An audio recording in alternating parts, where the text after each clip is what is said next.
Welcome back our channel. இன்றைக்கி நம்ம என்ன வீடியோ பார்க்க போகிறோம்னா மகா சிவராத்திரி செலிப்ரேஷன் vlog தான் பார்க்க போகிறோம்.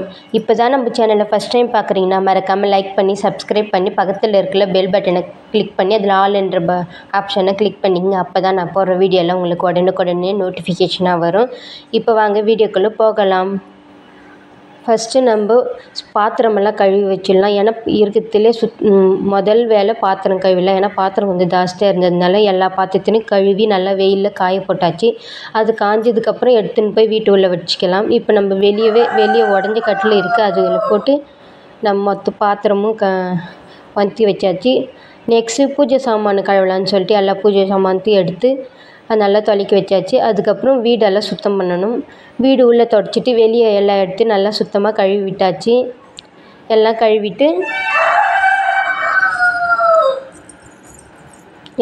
விட்டாச்சு.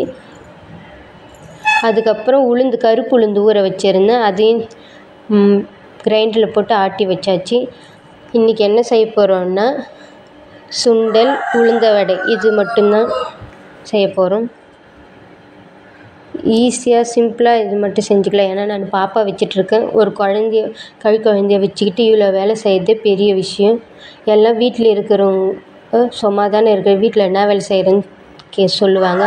ஆனால் அது செஞ்சு பார்த்தா தான் அதனுடைய கஷ்டமே தெரியும். ஒரு குழந்தைய வச்சுன்னா அது அழும், அதுக்கு பால் கொடுத்து அதுக்கு சாப்பாடு ஊட்டி அதை தூங்க வச்சு அதுக்கப்புறம் இந்த வேலையெல்லாம் செய்கிறது ரொம்ப கஷ்டம். வேலைக்கு போய் வர்றதே ஈஸி, வீட்டில் இருக்கிற வேலை செய்கிறது தான் ரொம்பவே கஷ்டம். நிறைய பேர் சொல்லுவாங்க வீட்டில் சும்மா தானே இருக்கிற நீ அப்படின்ற மாதிரி சொல்லுவாங்க. அதுவும் இல்லாமல் வேலைக்கு போய் வந்தாக்கா அவங்க தான் ரொம்ப செஞ்சுட்டு வர மாதிரி, வீட்டில் இருக்கிறவங்களாம் சும்மா உக்காந்துன்னு இருக்கிற மாதிரியே தான் பேசுவாங்க. இப்போ கருப்பு உளுந்து ஊற வச்சுருந்தேன், அதை சேர்த்து இது பண்ணிவிட்டு அதை அரைச்சிட்டு அதை வடை செய்யலாம். அதுக்கு வெங்காயம், பச்சை மிளகா, கருவேப்பிலை, கொத்தமல்லி இதெல்லாம் எடுத்து கட் பண்ணி வச்சுட்டு இருந்தேன்.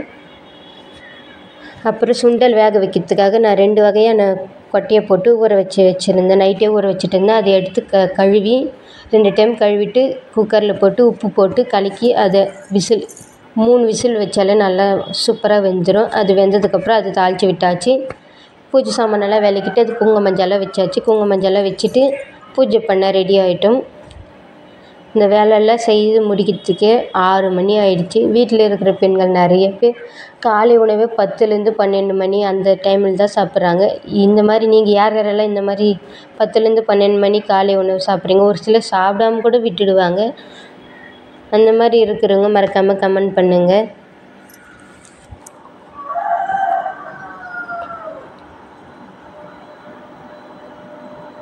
முடிஞ்ச அளவு ஹெல்த்தியான உணவை சாப்பிட பாருங்கள். கருப்பு உளுந்து உடம்புக்கு ரொம்பவுமே நல்லது. முடிஞ்ச அளவுக்கு உளுந்து கஞ்சி செஞ்சு கொடுங்க. நான் சாமிக்கு படிக்கணுன்றதுக்காக வடையாக போட்டு விட்டேன். கஞ்சாவும் செஞ்சு கொடுக்கலாம், உடம்புக்குமே ரொம்ப நல்லது, சத்தும் கூட. நிறைய பேர் இப்போது சத்தே இல்லாமல் இருக்காங்க, அவங்களுக்கெல்லாம் இந்த மாதிரி செஞ்சு கொடுங்க. மஞ்சள் பொங்கல்லாம் வாசலுக்கெல்லாம் வச்சுட்டேன். பூஜை சாமானுக்கு வச்சுட்டு மஞ்சள் பொங்கல்லாம் எல்லாம் வச்சுட்டு அதுக்கப்புறம் வீடை ஒரு டைம் கூட்டிகிட்டு அதுக்கப்புறமா நான் சாமி கும்பிட்டேன். இதுதான் என்னுடைய லைஃப் ரொட்டீன். இந்த மாதிரி நிறைய வில்லேஜ் லைஃப் ஸ்டைலெல்லாம் பார்க்கணும்னா நம்ம சேனலை சப்ஸ்கிரைப் பண்ணிக்கோங்க. இந்த வீடியோ பிடிச்சிருந்தா மறக்காமல் ஒரு லைக் போட்டுங்க. இது போல் நிறைய வீடியோ பார்க்கணுன்னா நம்ம சேனலை சப்ஸ்கிரைப் பண்ணி பக்கத்தில் இருக்கிற ஆல் பெல் பட்டனை கிளிக் பண்ணி வச்சுக்கோங்க. அப்போ தான் நான் போடுற வீடியோலாம் உங்களுக்கு உடனுக்குடனே வரும். Please subscribe my channel. Thank you for watching. Tata, bye bye.